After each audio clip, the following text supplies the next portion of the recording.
Hey guys, it's Teresa Coates. I'm back from Quilt Market and Quilt Festival, and while I was there, I did a couple of little open studios, and we showed a couple of things. And one of the things that I showed that people really liked, I wanted to bring it back home and show you. So I've got a couple of fabrics here that we're going to be using.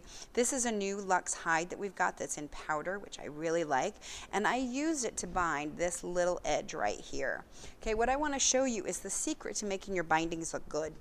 All right, so on this one you can see that I stitched it in black, so you can really see those stitches, and I know it's not pretty. So a lot of times what happens when people get their stitches in there and they look really beautiful and it matches on both sides, except you can see all these stitches and it smashes it flat. So I have a trick for you. It involves this little stiletto. So this is the one from By Annie that I like a lot. This one I particularly like because the handhold is really good for me. You can also, if you have one of these little like porcupine quills, these work just fine.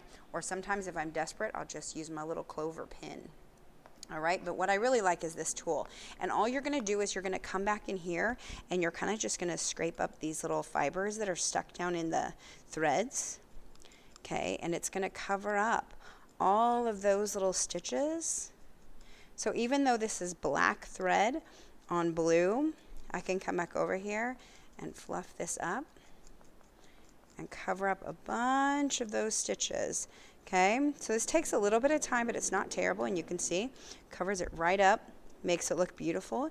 You're going to want to do this on both sides because you can see this side got smashed flat too in that little zigzag. So we're going to come back here, fluff it up. You can see I just kind of scratch along it. As long as I'm doing a nice big zigzag, which is what this is, a 5-5, so it's really nice and big and long, this is fine to do. Okay, and it won't pop the threads. I'm using a polyester here, and I'm just going to pull all these little fibers right back up and out, and it softens the edge of that binding so that it looks really nice on both sides. Now, when you're doing this, you're not going to use black thread in there because you're going to want to use something that's coordinating, or at least a medium gray, because that's honestly what I use for almost everything. It's just a medium gray. It'll hide in most fabrics. The only time I would use a black would be if I were using navy or purple or something. But otherwise, you can see that's going to cover it right up, make it really nice, soft, pretty, and give you a really nice binding. All right, so that's my tip, is to use a little stiletto. Make sure you pull out all of those little fibers out of this. Once you throw it through the wash, it'll help a lot too. Bring it back out even more. And you can find you can do this. So while you're sitting and watching TV, make your bindings look beautiful. Thanks. Hope that helps, guys. Let me know if you have any questions.